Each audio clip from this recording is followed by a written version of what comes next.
people that you Oh, were there was emulating? only one, and even now, if anybody tries to convince me that Tom Brady or Joe Montana or is anywhere near Dan the man, Dan, okay. Marino, I just, I almost lose it. I might get arrested. Yes. Wow, DJ. Wow. Spin heavy breaks, actual the DJ. Passing up these half-stepping cats that can't keep pace. Saddened by the blasphemous whackness they create. Send them on their way, but stay praying they reach safe. We talk about somebody who's always an athlete, always in the game, always competing, always taking life to the next level. Roy Altman, you personify that. I'm so grateful that you joined me for the show. I'm honored to be here, man. Now, I'm glad that you said that I'm always an athlete because you've been schooling me in basketball practice with Coach for a year or more and making me feel badly about myself, but so I'll take the compliment. But in sports, that's what we do. That's we right. challenge each other. That's right. So you've accomplished a lot in a few years.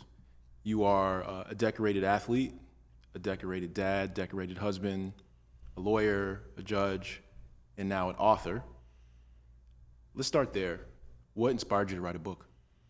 Well, I think really what happened was after October 7th and the attacks on southern Israel, my wife and I felt very alone at the beginning. We were shocked by the anti-Semitism we saw all around us, the willingness of people, especially young people, smart people, on our college campuses to side with a jihadist, fascistic, terrorist organization over a rule of law, pluralist Western democracy, our closest ally in the world. And so I really found solace in so many of my non-Jewish friends, you included, not just in this community, but all over the country, within the judiciary and without it, who invited me to come to their communities, whether it was churches or high schools or colleges or law schools, to speak about the truth about Israel, the ancient claim of the Jewish people to the land, and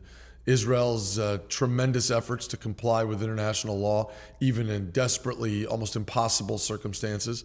And so that took me all over the country for 2 or 3 years, traveling the countryside on my own, very early in the morning and coming back very late at night most of the time, just so I could be back in time for taking the kids to school and getting to court in the morning. And in the course of that, I have had thousands of conversations with people about Israel, many of whom see the world very differently than I do.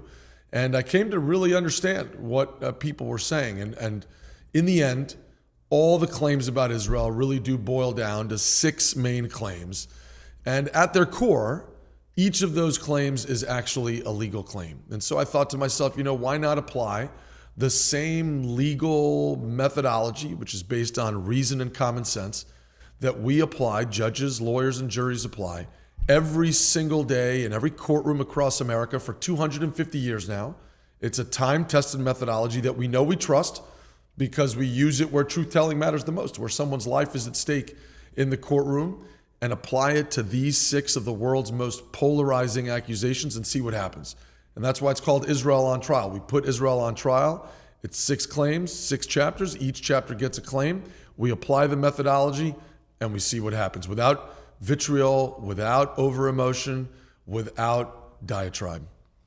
And you were able to do that in all the limited free time that you have. So what happened so what was, you just said, you have a family, you're traveling around the country, and you're having these conversations. And in the midst of it all, you say, let me write some of this down. well, it was amazing because, I also coach my kids' sports teams, so that's important too. Right. And that doesn't take second place to anything, But what happened was I met the CEO of this publishing company, and he listened to the speech. Not a Jewish guy, but a good man. And he said, I love that speech. I want to publish that, And I said, well, I don't have an agent. I don't have a publicist. I don't have an editor. I'm a judge. I don't have time for that. And he said, well, good news is I'm the CEO. I publish what I want. You skipped all those steps. You write it and I'll publish it, And so my family and I, we take time in the summer, 4 or 5 weeks, to take the kids on a trip. And we do that every summer. And it's a good opportunity for me to write. Before that, I would write summary judgment orders, long trial orders that I wouldn't have had the time to write with the busy trial schedule that we have. So I usually take those 4 or 5 weeks to accomplish those longer writing tasks in the summer. So I thought I was really ahead of my work. We had taken the kids to California to go to surfing camp, and the kids were surfing every morning. And I would drop them off at surfing camp and come back, get behind my laptop with a huge cup of coffee, and in 4 or 5 weeks, that thing was done. And that's how we're here. I should say I didn't write the book as a judge, I wrote it as an American who loves the truth and cares deeply about the rule of law, and the future of our country depends on the ability of, especially its young people, especially in an information age with AI and all the ridiculous inversion that's going on the internet, to be able to discern truth from falsity. That's great, and congratulations on finishing that project. And we're going to talk about it more in a few minutes. I want to talk about Roy Altman, the person, before he was an author, before he was a lawyer, before he was a judge. Talk to me about your upbringing. Well, I was born in a home of immigrants. My grandparents made it through the Holocaust, the probably most cataclysmic time for the Jewish people since the destruction of our homeland by the Romans in 70 AD. And there have been lots of cataclysmic moments, but the Holocaust, I think, takes the cake. And all 4 of my grandparents were European and made it out, thank God. My father's parents ended up in Venezuela. My mother's parents ended up in Mexico, and both families ended up moving to Israel. They were very Zionist and believed that Jewish people belonged in their ancient ancestral homeland. And so my father's parents moved when he was 18, or he moved on his own actually first when he was 18, and my mother's parents moved there when she was 17. They met and married in Israel, and then they moved back to Venezuela to help my grandfather with his business, and my sister and I were born there. And then when my mother was held up at gunpoint, I think for the second time in Caracas, my mother was like, "We're out of here." And so they came to America, and they didn't really know anybody. I was a little boy, and didn't have much, if anything at all. I don't know how well they spoke English, and they came to a country where they taught me as a young boy, and they taught my sister, you can be and do anything, so long as you treated people with respect and worked hard and sacrificed and devoted yourself to the country. And that has been true. I'll never forget one day that really brought that home for me was when we were little, my parents would take us in our red Toyota Previa to Civil War battlefields. That was always our Hanukkah, Christmas vacation. It must have been weird, these Venezuelan Mexican Jews piling into a minivan driving all over the American South. But that's what we would do, and we've been to all the Civil War battlefields of Gettysburg, Fredericksburg, Antietam. And then we've been to hundreds of others you probably never knew existed. And one day we were at Chattanooga in Tennessee, and I was 8. And my sister and my mom had by then gone back to the Previa. But my father and I were on the top of Missionary Ridge towards the end of the day, and that's a very hallowed ground in American history because the Union had lost a number of battles in a row. And the men were at the bottom of the hill, and there were many Confederates, thousands of Confederates up protecting the hill, and the generals gave the order. I think Phil Sheridan gave the order that they were not going to take the hill. And then something amazing happened, which is that a standard bearer carrying the American flag at the bottom of the hill was shot dead. And Arthur MacArthur, Douglas MacArthur of World War II fame's father, who had lied to get into the army about his age, I think he was only 17, he couldn't bear the thought of the American flag touching the ground. Think about that. Think about young people in our country today. Do they have that fervor? And so he lifted up the flag and, contrary to all orders, just started sprinting up the hill on his own. And then those 50 or 60,000 Americans down below, they saw this crazy teenager running up the hill with the flag and figured, I guess the orders have changed. And up the hill behind him they went, and the Confederates fled, and that won the day at Chattanooga and turned the whole tide of the war thereafter. And we're on the top of the hill, and there's a plaque there marking all of this. And it started to snow. And it was the first time I'd ever seen snow because, I was from Miami, Venezuela, and spending my summers in Israel. There was no snow in my life. And so I turned to my dad. I said, "Papi, this is so fun." And I'll never forget, he turned very sternly to me and he said, "Fun?" He said, "You don't get why we're bringing you to these places." He said, "We don't bring you to these places because it's fun. We want you and your sister to understand the character of the nation we brought you to. This is a country," he said, "where 600,000 men died so that a part of the country who were slaves could be free. That's the level of dedication that a free and fair democracy deserves and demands of its citizens. And never forget that, and I never have. And I credit my willingness to devote myself to the country at an early age to my parents and my grandparents, who instilled that level of public service in me and my sister when we were children. And you mentioned along the journey your parents, not your parents, but your ancestors escaping the Holocaust. Maybe pick one example of one of your great-grandparents who experienced that, and tell me a little bit more about that. Yeah, so I'm glad you asked, because I think it's important to tell their stories. My grandfather, Izu, was from the Kingdom of Romania, and he was from a town called Cernovitz, and his father was the chief of police or some constable in the police department. And Cernovitz, that area, it's called Transnistria in Moldova, is an interesting pocket of history, because when Hitler and Stalin signed their pact, that is a part of Europe that initially is given to the Soviets, and only later, after Operation Barbarossa in June of 1940, is conquered by the Nazis. So it actually gets hit in the face twice. First by the Soviets, who come in, take my grandparents. They cleaned house of all the impresarios and local politicians and police officers, and took my grandparents and sent them to a gulag in Siberia, in the work camps. And my great-grandfather, Salo, my grandfather, Izu's father, would be killed in those work camps. My great-grandmother, Amalia, survived and was freed many years later. But anyway, so Izu, when he was a young man, it became clear that things were getting very difficult. So he was moved to Prague in what's now the Czech Republic, and he lived with his uncle Max. And then when Hitler took over in Germany and started invading his neighbors, I think Max saw the writing on the wall and was able to get a ticket for Izu to leave Europe. Thought he was coming to America, but America wasn't taking Jews at that time. So he ended up on a boat to South America, to Venezuela, a place he probably couldn't spell and maybe didn't even know existed. He certainly didn't know anybody there and didn't speak the language.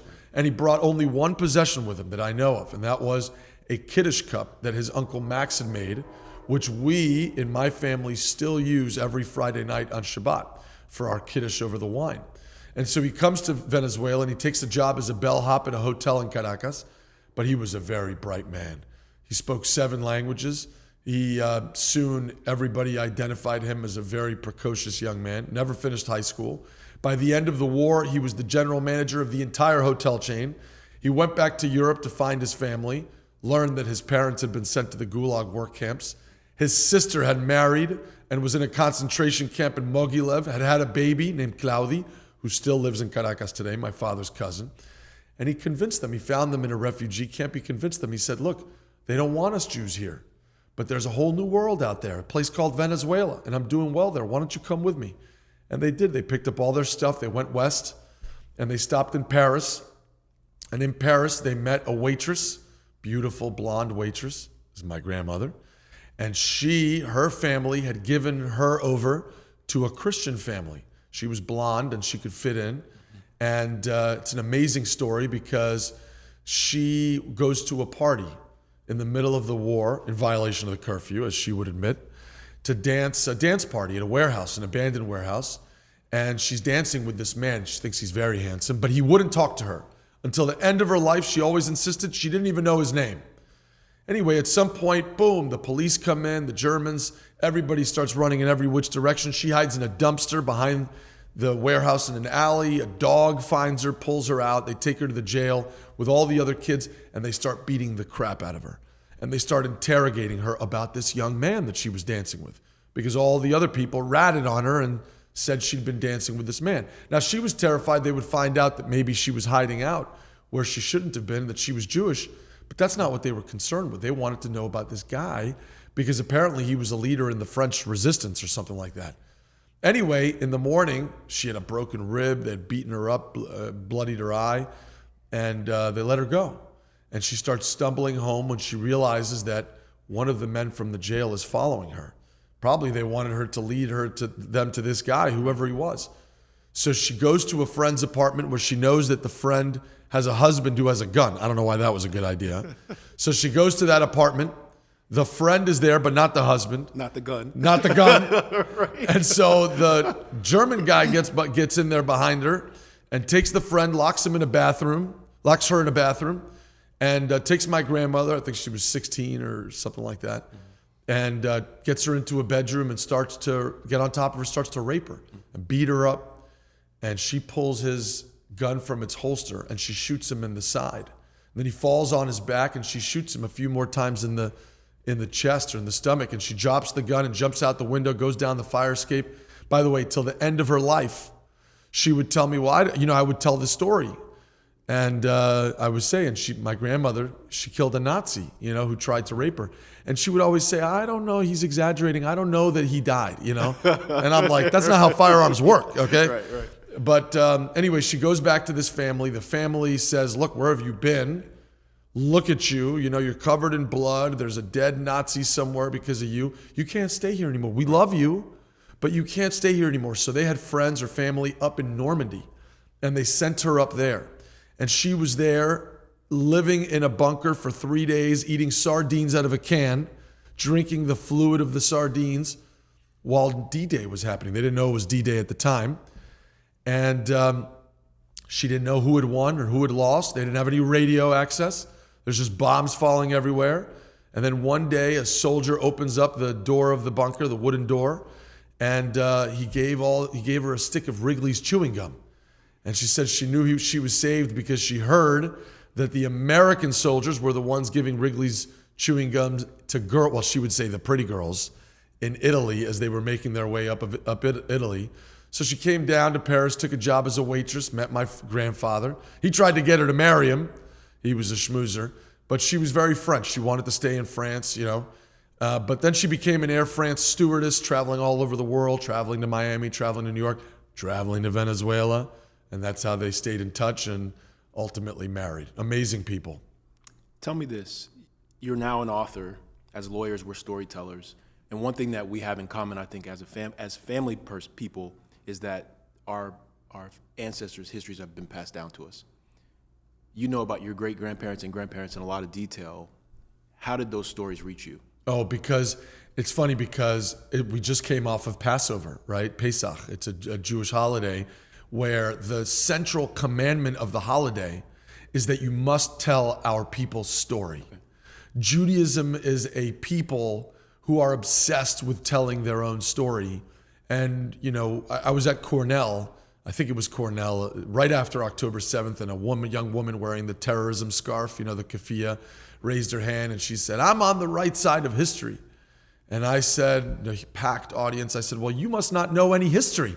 And everyone laughed at her. And she said, well, why not? And I said, when has it ever been the right side of history to go against the Jews?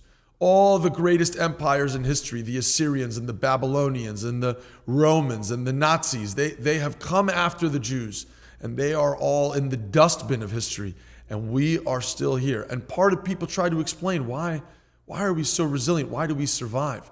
And part of the answer, it seems to me, is because we are so obsessed with telling ourselves, the next generation of ourselves, our own stories. So I just came to see you today from hosting a Passover Seder in my chambers for our judges, which I do every year.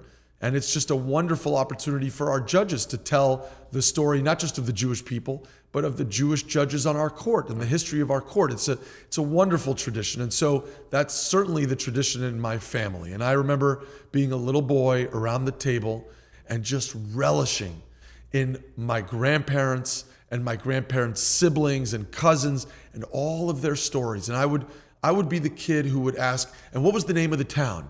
And what was the name of the police chief? And who was the person that shot that person? And why were you invited to that party? And how long were you in that country? And I think my grandparents loved that. And they loved being able to tell their stories. And they relished the opportunity to pass it to the next generation. And I see it as a great deal part of my obligation to pass it on to my own children, who unfortunately won't get to meet that generation. They can only live, my grandparents and great-grandparents, to my children and one day my grandchildren through the stories they left behind for me. And let's talk about your childhood and your sports career. So you grew up in Miami, went to Miami Country Day, had some success in baseball and football, Did you play other sports? I played basketball. I know this is a surprise to you, but I played basketball also. We were quite good. We were in the 11th grade year. The 5 of us never left the floor. I don't think there was a game all season, at least a consequential game, where the 5 of us ever left the floor. And we were all the same year. We were all best friends. We played every minute of every game.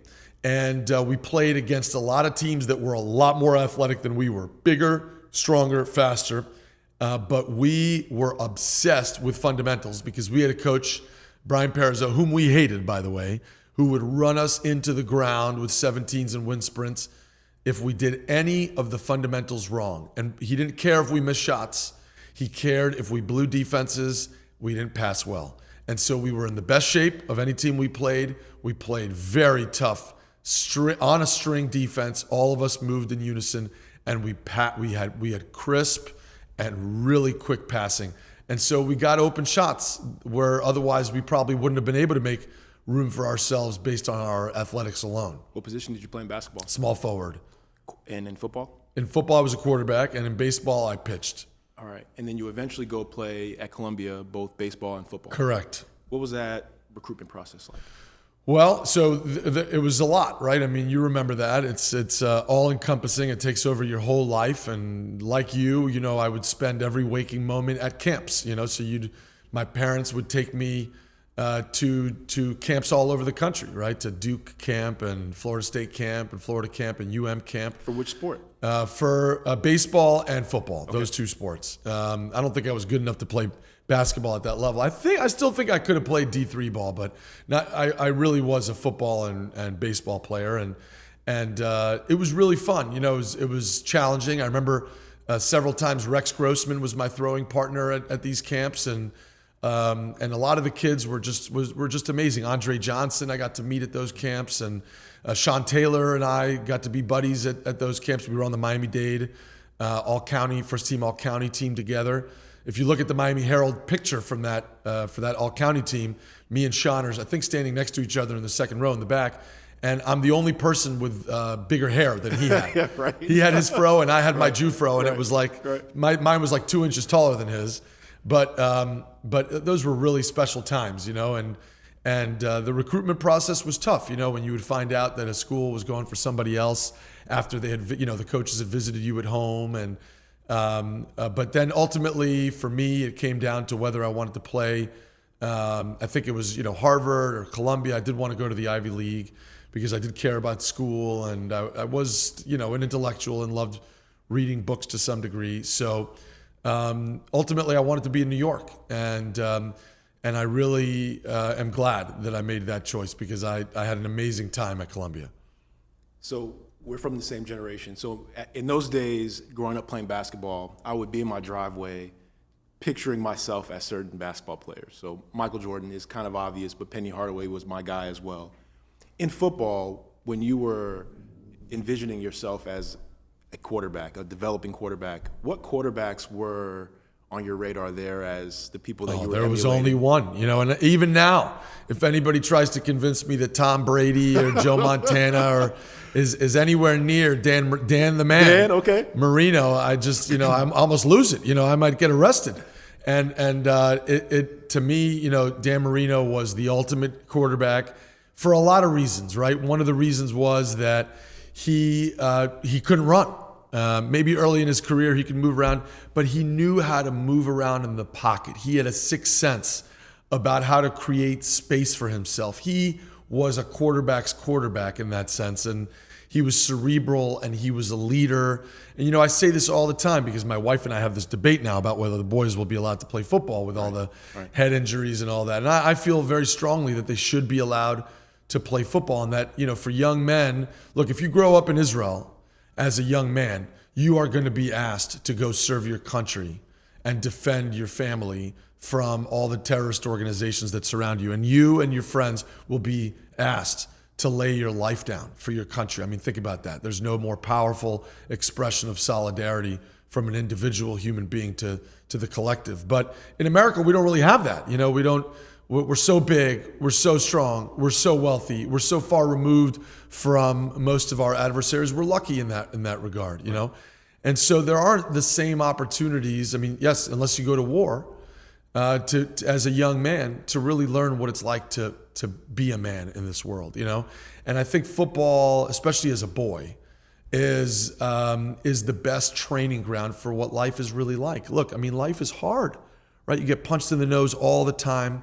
People you know get sick and die. People that you love get sick and die. You don't get the job offer that you wanted. You didn't get into the same school as your friend. You know, your girlfriend breaks up on you. There's a million things that happen in life that are tough. You got to study for a test, and you've been up all night. You know, do you go to sleep, or do you finish studying? All the things that you need grit for in life. And I feel like there is no supplement for being on a football field. And that includes basketball or baseball, as hard as those sports are. You know, when it's 3-a-days in the summer in Florida, and it's 100 degrees and 90% humidity, and you practiced in the morning for 2 hours, and you ran at lunchtime in the middle of the day, and now you're coming back in the afternoon, and you weigh 7 pounds less than you did because you lost that much water, and your pads smell like mold because they're covered in it, and you got to put them on and get out there, and you're bleeding, and you get hit right in the nose, and now the mucus starts coming out of your nose, and you look around, you get into that huddle, everybody's looking to you when you're the quarterback. What are you going to evince to the other young men in that huddle, especially when you're on the road, right? People are cheering, everyone's yelling at you, there's adversity. If you're scared, they're all going to be scared. They're just kids, right? So you learn at a young age, even if it isn't true, to pretend like you're not scared, to be a man, to be a leader, to be a fighter in the arena, and to persevere. There's nothing that prepares you for life like football. And then in baseball, who did you emulate? Oh, well, for me, it was Derek Jeter. You know, first it was Don Mattingly.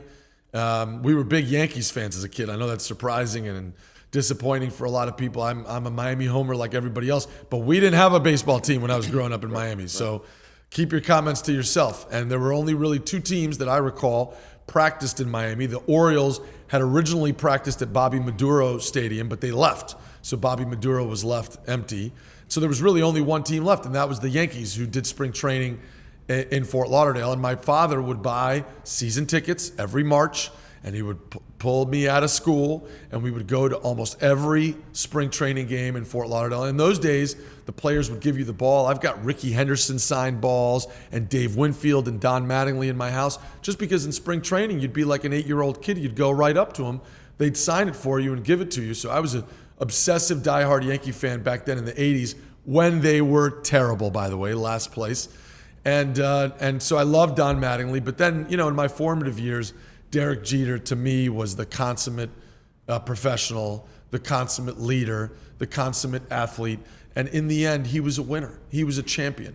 And you could say whatever you want about whether this guy is more talented than that guy. But Derek Jeter knew where he needed to be at the right moment. There's that famous flip play, and there's 1,000 other plays like it. Some people call it clutch. There's a sixth sense about sports, about knowing where the ball's going to be and having a sense of where you need to be before it happens. Wayne Gretzky always said, I don't go where the puck is, I try to decide where the puck is going, and that's where I am. And Derek Jeter was like that. And now that I coach my kids, I try to instill that in them. But you see, it can't be taught. It's about repetition. And it's like anything else. You do it 10,000, 100,000 times, and you begin to speak the unspoken language of the court. By the way, I think that's how the courtroom is too. Yeah. I was actually going to go there next. How has the division of sports, to use a basketball example, it actually applies in football and baseball too, having a sense of where the ball is going to bounce. How has that instinct, which is honed through experience, shaped your career? And I want to talk about your career back when you didn't have one yet. So maybe as far back as college or law school. How has being able to try to anticipate where the ball's going guided your path? It's such an important question because, I went to, gave a speech at Yale Law School, and a student comes up to me and says, hey, Judge, I just want to emulate your career. How do I get there? How do I get there? Yes. Can I talk to you? I said, sure. I was leaving, getting on a plane, so I gave him my cell phone number. I said, call me anytime. He calls me, and he says, tell me, how do I get there? And I said, well, for every step I took 10 steps backwards. And then I had to figure out how to get back to square one. And it's all about how hard you want to work, you know? And I really believe that, and I want to get into it in response to your question. But I'll never forget, he said, yeah, I know you have to say all that, but like, how do I just get from 1 to 10, you know? Right. And I said, I don't have to be speaking to you at all. You know, I don't have to say anything. That's the reality of it, is that anyone who's ever made anything of themselves, and to the extent I have, I'm not sure that I have, but to the extent that anyone has made anything of themselves, it's because they were willing to work harder and longer than everybody else. There's just no supplement for it. And I just remember, you know, just being at the U.S. Attorney's Office, and you were talking about this. You know, to me, being in court, 2 things about where the ball's going to bounce. The first and most important thing is that you have to try to put yourself in the brain of the other side's lawyer. Okay, just as a coach in a football game or a basketball game has to put himself in the mind of the other side's coach. Because guess what? The other side gets a say too, right? And the reason it's going to trial is because the other guy thinks he's got some pretty good arguments, right? You got to figure out what those are. And if you are the kind of lawyer who's just going to focus on your affirmative case and your points, you are going to lose 9 times out of 10. And the second thing about it is, I always say, you know, when I first started at the office, at the U.S. Attorney's Office, they said, Roy, you're a young lawyer, you don't know anything. Go watch these famous seasoned trial lawyers. Go and try a case. And I went to watch one of them, I won't say his name, famous lawyer. I go to watch his opening statement. He's standing in front of the podium, you know, with his white hair to the jurors, packed courtroom, reading from a prepared script. And he's reading like this. Ladies and gentlemen, Right. You're going to hear evidence that, unfortunately, my good friend over there, Mr. Smith, he committed a crime, and here's the crime, and here's how it was uncovered. And I almost fell asleep 15 minutes in. You know, I was like, nobody can be excited by this guy. But you know what? It worked for him because he was older and he was avuncular, and the jurors, in the end, they care about authenticity. They don't know patent law. They don't know antitrust law. But they know a poser when they see one. And he was authentic. And no one on that jury box would have thought to themselves, you know what, that guy's lying to me. He's pulling a fast one. Absolutely not. If it's hard and close, they were going to take his side, you know. But that's the thing. If I were, with my personality type, going to try to emulate him in the courtroom, I would be the inauthentic one. Instantly, they would see that I was being something I wasn't, because as you can see, that's just not my personality, you know? So it's very important to be in court as much as humanly possible, to ply your craft, to learn the trade, because there's an unspoken language, especially in federal court, right? Where you stand and who you can talk to. I'll never forget one of my first jury trials. I was in front of Judge Huck on our court, and the TV screens of the jurors all went black. So IT came up and fixed them, and at some point I was going to restart my argument. I turned to them and I said, hey, are your screens working? And he almost sent me to jail. He said, you can't talk to the jurors like that. I didn't know. Right. So there's a million little nuances to being in federal court that you need to understand, and you can only understand them by being in the courtroom as much as possible and failing and failing and failing over and over again, looking like a moron. That's okay. That's how you learn. And that, what I say about that is learning the language. And that's a baseline that everyone has to have, putting in thousands of hours. On the other hand, you got to speak that language in your own voice. And you can only find your own voice. I used to think, oh my God, that Picasso guy, he doesn't even know how to draw a stick figure. Why is he famous? Like, none of that stuff makes any sense. The eyeballs are all in the wrong place. But then, of course, you see the way he drew when he was trying to be a realist. And he was the most beautiful painter of his time. You can only move on to Cubism if you've transcended from being the best painter of all time. Same thing with the courtroom or with sports. You can only improvise and be a magician like a LeBron or a Dwayne Wade or a Dan Marino or a Derek Jeter if you've mastered the baseline language of the sport or the profession. And then the beautiful part starts when you can speak that language in your own unique voice. I couldn't say it better, and I am around young lawyers and law students, and oftentimes they'll say, how did, and fill in the blank of the leaders in our community, how did this leader in the community get to where they are? And the way I talk about it is, it's the things that you don't see. It's the work they're doing at night, on weekends, on vacation, early in the morning, that really sets the great ones apart from the good ones and the really good ones. A couple sports questions. I actually call this the Mikan Drill. I like it. On the podcast. I'm already liking it. Yeah.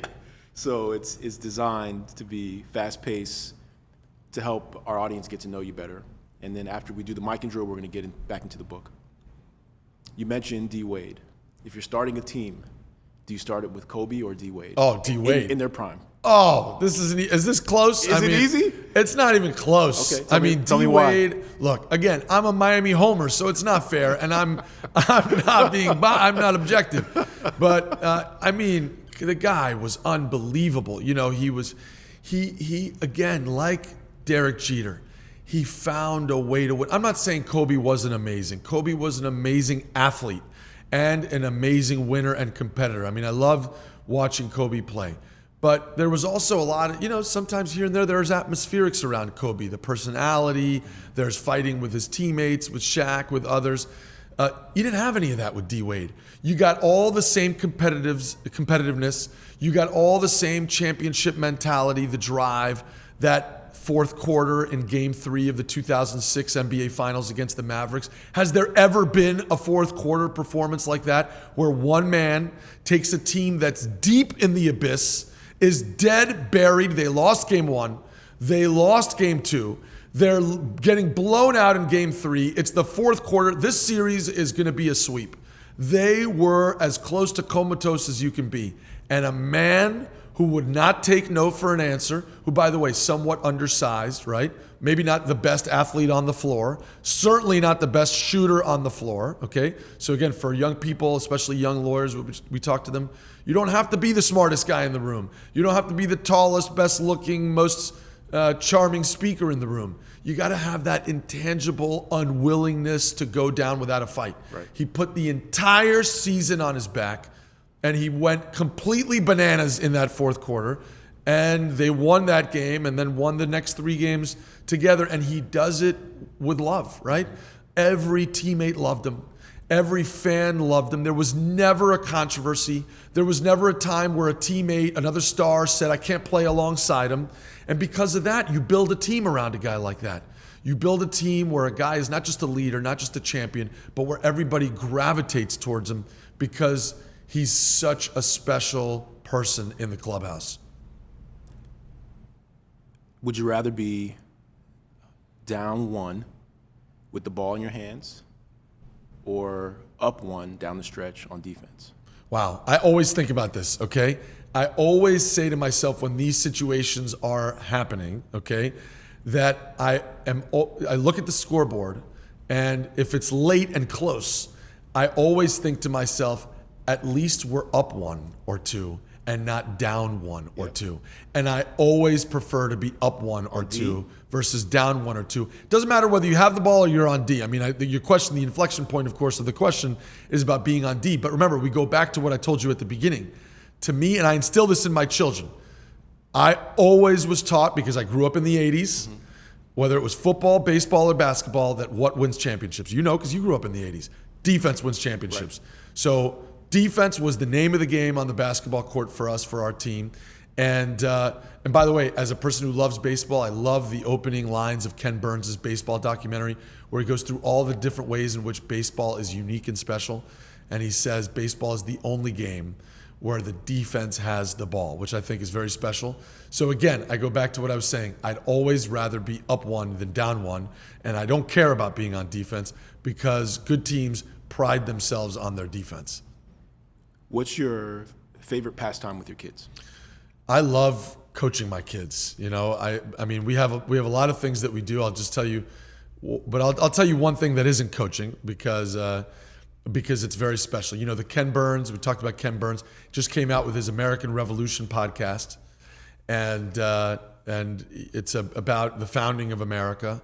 And I went to a talk by Sarah Botstein. She made the movie with Ken Burns in Sea Island, Georgia. And I told everyone in the room the following story, which I told them I was glad that it was no cameras, no reporters, because Chatham House rules, because my wife doesn't know it. Right. But now I'm going to tell you the story on TV, and I guess she's going to find out, and I might be sleeping in the bathtub for a while. But here's what happened. For days, months before that documentary came out, I would say to her, I want to watch the American Revolution with my boys, you know? And she would say, no, you can't watch it with the boys because it's about war and they're too little, you know? And I said, no, it's not about war. It's about sacrifice and America. And I want them to learn those things. And you know, I love this country so much, you know? And I know you do as well. And I always think to myself, like, how will I impart that to the boys? You know, how will I not just tell them, but show them how special the country is, how much it's the greatest force for good the world has ever known. You know, it's not just going to the mall and getting to eat popcorns at movies and getting to go to Yankee Stadium. And I took them to the Canes National Championship this year against Indiana, which I'm still very bitter about. But it's not just about that. I mean, those are all pieces that make America great, but it's much greater than that. It's Chattanooga, it's Brandywine, right? It's Yorktown. And it's Trenton and crossing the Delaware. It's all of this. How do you show them that, you know? And so part of it for my parents was to take me around, like we talked about, to the battlefields. I want to do that for my kids. Anyway, so the show comes out a few months ago. And, you know, my wife is the Supreme Court in our house. You know, we like to say I'm a federal judge. She's the Supreme Court. So they weren't going to watch it. And I wasn't pleased about that. But I had one trick up my sleeve. And that is that my wife, God bless her, as soon as the television comes on, if we're lying in bed, she's out, you know. And she's out, you know, you could have a Hezbollah rocket and she would stay asleep. So I would get up and I would go get those boys. And I would bring them in their little pajamas into my bed. And I'd have them snuggle up next to me on one side with her sleeping right next to us. Very dangerous, perilous territory. And we watched those 6 episodes every night of the American Revolution. And it was amazing. It was amazing. And, you know, I said this in the room the other day, and I've often thought that, you know, when they say when you die, you get to have one more retrospective. When you close your eyes, you have one last thought, one last image. What's that image going to be? Who knows, you know? I wonder if for me that image will be those days, those nights, lying there in the bed with those 2 little warm bodies lying next to me, my wife next to them, watching the founding of America on TV, you know? So that's a story that I think is very special to us, and that, you know, may lead to my divorce now that I've made it public. No, it won't. It won't. That's amazing, and it's really encouraging to hear your commitment to your family, to your sons, to your wife, and I'm confident you will not be in the bathtub. Well, if anything happens, we're going to play that part of it for her. As a result of sharing that story with your kids. So I want to spend some time, maybe all the time we have left, talking about your book. So it's Israel on Trial, and you laid out at the beginning of the conversation some of the high-level points that are made. What does this book contribute to the literature on this topic? I think it goes back to methodology. You know, I think one of the things that we all notice is that when a person is by himself or herself, especially a young person, I mean, the data seems to show, and they are on their phone, and some news pops up, a picture, an image on social media, and they look at it.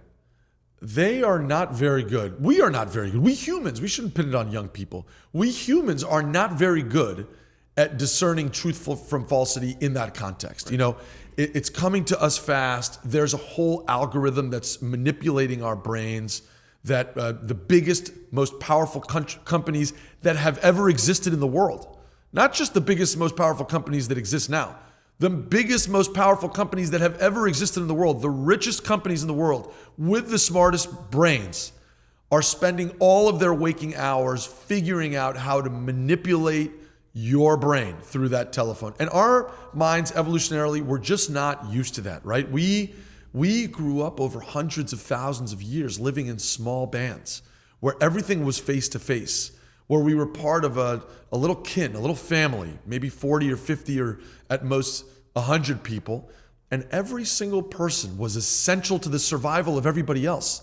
And we got our sense of inspiration, our sense of fulfillment, our sense of being and purpose from that reality. That if you fell asleep at night on the watch, everybody gets eaten by a saber-toothed tiger or whatever it is, That was what the human brain was evolved for over hundreds of thousands of years. And now we live in a society where, and by the way, everything there was about truth-telling, right? If you lie, it became the ultimate crime, right? Because you could be lying about things that would affect the well-being of everybody else. Is the water poisoned? Did you check it? Right. Is the fruit poisoned? Did you check it? You didn't. Yes, I did, and you didn't, and everybody dies, right? Those people died out. Truth-telling was so critical. Now, our brains are just not prepared evolutionarily for what's happened in just the last few years, which is like a millisecond in the evolutionary history of the human brain to withstand the onslaught, the infinite onslaught of information that's being given us, not face to face, where we're pretty good judging credibility, right? We've been doing that for hundreds of thousands of years. Not together with other people, right? The band of people, the kin, they get together and they say, oh, Roy lied to us, right? We do that together. We say, well, but what about this? And you think to yourself, well, what about the question he asked and the question he asked? And then we adjudge your credibility in that way, face to face, all together, right? Now we're through a screen, all by ourselves, and it's being given to us not one piece of information at a time, but an infinite amount of information at a time. And we're just not prepared, whether you're the smartest person in the world or a little boy, to be able to withstand that onslaught. And so one of the things that happens is when you get into the jury box, though, and you get together with 12 people, your fellow citizens, and I'm interested in your experience, I find that together, these 12 people, face to face, as a kin, boy, they get it right the vast majority of the time. Even in these very hard, complex, close cases involving patents and copyrights and serious crimes. Sometimes I go back to chambers and I'm like, whoa, I'm confused. Right. And the jurors come out and make it all clear with their verdict. They're amazing in that respect. Well, they're still the same human beings that get it all wrong when they're in their on their bed, judging truth from falsity on their phones. What's the difference? They didn't change biologically. They didn't change psychologically. They didn't suddenly become smarter. What's the difference? Well, now they're using a methodology that's been time tested over the course of centuries, a methodology that's given to them by the judge. Right. The judge gives them what we call jury instructions. The lawyers help them through their jury instructions by running through the elements of the offense or the charge or the cause of action, whatever it is. And using that methodology, you're able to go back in evolutionary time and say, okay, let's work together as a kin, as a group, face to face with these witnesses, applying this methodology to be able to use what? Our reason, our logic, our common sense, put our emotion, our bias, our prejudice to one side and spit out the right answer. And that's what the book tries to do. The book tries to say, okay, there is so much noise about Israel. There are so many fake claims about Israel on an almost daily basis. Thousands and thousands and thousands of news stories that are just made up. Pictures and videos of dead babies in Gaza that never happened, that are taken from the Syrian civil war or wherever else. That's not to say that there wasn't terrible trauma in Gaza. There was a war there. War is horrible, and there's always trauma where there's war, just like there is in Iran, in Israel, in Lebanon, in Sudan, in Syria. Anywhere there's a war, there's trauma. But there was nothing especially traumatic about the war in Gaza, and it only seemed like it was because people were being flooded with misinformation and didn't have the tools to be able to adjudge what they were seeing the way they would if they were jurors. And the book says, let's apply the same methodology that we use in the courtroom to these claims. Who is the book written for? That's a great question. I love that question because here's basically what I've discovered in my travels around the country, especially on college campuses. There's about 10% of the country, okay? It's not more than that. It's probably less than that, but let's call it 10% to have even numbers. I wasn't a math major, okay? That's why I went to law school. So let's have 10%. Nor was I. Yeah, so let's have 10%. My mother says that's way too high, so do I, but let's call it 10%. Right. These people, they wear their terrorism scarves. They paint the inverted red triangles. They hate Jews. They hate Israel. They hate America. They're not for Western civilization at all. They'll side with Hamas and Hezbollah. Whoever's killing Westerners, they're with. Those people. I'd love for them to read the book. Let's be honest. And I have, by the way, had people over the course of my travels in the last 2.5 years who have called my chambers after the fact and said, hey, I was wearing a keffiyeh that day, or I used to post about genocide in Gaza, or I used to call Israel an apartheid state, or whatever the claim was, and I didn't know any of the things you talked about. And I've started to look it up over the last few days, and you were right. And you know what? I'm never going to do that again. So that has happened. And so I would love for these people to read the book, but the book is not necessarily for them, okay? Then there's about, let's call it 30 to 40% of people. Let's call it 30 just to be conservative. 30% of people who, they love America.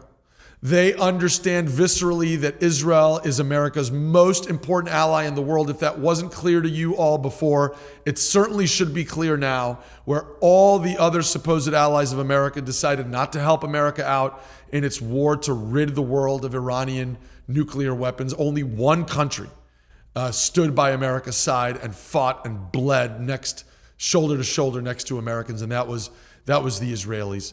And Israel, by the way, votes with America at the United Nations and on the international stage. I think this number is still true, more so than any other nation in the world does, over 93% of the time. I remember I was in Israel after 9/11. Every home, every business, every government office had black drapes on the windows in solidarity, in mourning with the tragedy that had befallen the American people. Even as in the Palestinian areas, they were handing out sweets and dancing in jubilation for the carnage and deaths that had been imposed on us here in America. We should never forget who was with us on that day and who was against us. Anyway, so let's call that 30% of people, right? They love Jews. They love America. They understand that the American project, the American experiment, is intimately tied with Judeo-Christian history. They believe in Abraham Lincoln's statement that America is an almost chosen people. Lincoln didn't use words by accident, okay? Every word was purposely chosen. He believed deeply in the Jewish cause. He understood viscerally that if America was going to be great, then it had to mirror the values and virtues of the Jewish people. What are those values? Religious tolerance, political pluralism, tolerance and expectancy when it comes to the other, free speech, and above all, a society that is built on meritocracy and the rule of law. That's what Judaism stands for. It's what America stands for. And let's call it 30%, 40% of Americans, they viscerally understand and agree with that. The book is kind of written for them, okay? Because I hear from those people all the time. Hey, I went to a neighbor's house. I went to my kid's birthday party. I went to a dinner and someone said X, Y, and Z about Israel and I just didn't have the facts to be able to rebut it. So now this is the ammunition they need to be able to answer some of those claims. But the book really is written for the, let's call it 60% of people in the broad middle. You know, who are these people? These are good Americans, hardworking Americans. If they're students, they're not obsessed with the Israel-Palestinian conflict and the war in Iran. They just want to go to class.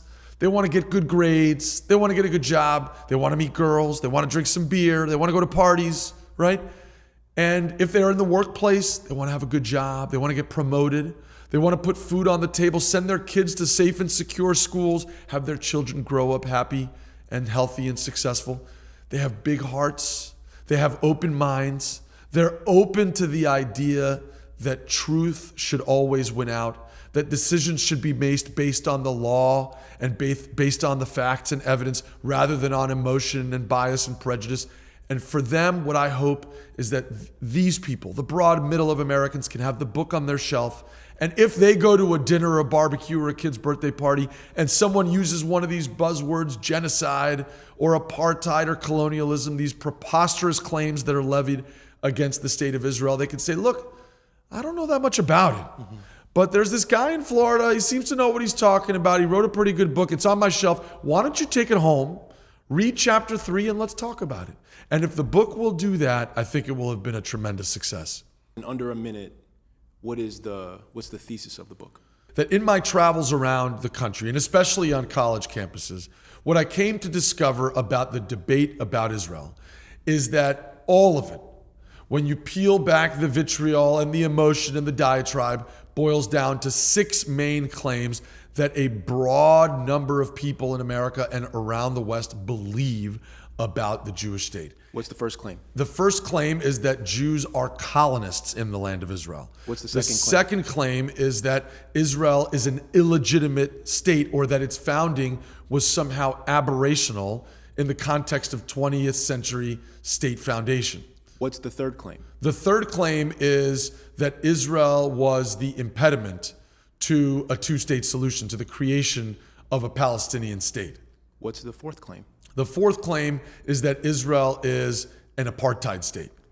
And how about the fifth? The fifth claim is that Israel falsely imprisoned Gazans, the Palestinians in Gaza. And then lastly, the sixth claim, and what's the answer to all these claims? The sixth claim is that Israel committed genocide in Gaza. The answer to all 6 claims I won't give away because I want people to read the book. But the answer is not as important as the methodology, and that's really what the book does. It gives people a clear methodology that's based on reason and common sense, that's time-tested in our courtrooms and in our law books going back hundreds of years to be able to analyze contested claims and at a baseline level be able to tell truth from falsehood. That's great. And I want to close with something that I think about a lot and that I trust that you've thought about as well. In life, we have accomplishments, and in life, we have our legacy, oftentimes which is defined after we're gone. When you look out on what you've accomplished already and out on the future, what do you hope to be your legacy? Well, to me, if you had asked me that question before October 7th, I would have said that I wanted to be remembered as a good father and a good husband and a good American and a fair and impartial judge. And that's what I cared about, to be a devoted citizen to my country. And now, after October 7th, I include all those things. I want to be remembered as a good father, a good husband and friend, a model citizen and a devoted public servant, and fair and impartial judge, a servant to my community. But I want there to be added one thing, that when my people, whether that's at a granular level, the Jewish people, or on a broader level, the people who comprise and care about what we broadly term Western civilization, the apex of which is, I think, this relationship between Jewish people, Judeo-Christian values, and the American political experiment, which is, as I've said, the greatest force for good the world has ever known, that I stood up for that experiment, for America, for the West, for the Judeo-Christian tradition, when it was under assault from all sides, from external forces like Hamas, Hezbollah, Iran, Russia, China, and North Korea, but also startlingly from internal forces within, people within our own civilization who don't understand all the privileges that they have and how they got here, who don't understand how much people had to sacrifice and bleed and sweat in order to get them the benefits and privileges of living in a free and fair democracy. And here I say, it's time for all of us to stand up and be counted. One of the things that I hope to accomplish, both with the book and the speaking tour, is to get young people to understand these things aren't free, right? They come with sacrifice. This is the story about my father and I at Chattanooga about the Civil War. Everything that's good in the world came from work, from sacrifice, from devotion. And I want to be remembered as somebody who stood up and was counted at this inflection point in the history of Western civilization. And for the audience at home, where can they get the book? They can get it on Amazon, at Barnes & Noble, at any of their brick and mortar bookshop, including the bookshops in their own hometowns, and of course, anywhere that books are sold. And my name is Roy Altman, and the book is called Israel on Trial, examining the history, the Evidence and the Law. It's available wherever books are found, and it applies the time-tested methodology, a legal methodology based on reason and common sense that we've been using in this country for hundreds of years to the most polarizing accusations of the world, the 6 main claims that are levied against Israel. This has been an episode of Always an Athlete with Roy Altman, lawyer, author, and judge. We discussed his prolific legal career, his athletic career, and his new book. I hope that you'll check it out in stores wherever books are sold. See you next time. But stay praying they reach safe. Smashing it with each tape while the radio is oversaturated cliches. The status quo's manufacturing sleep aids, so I dose like heroes after that.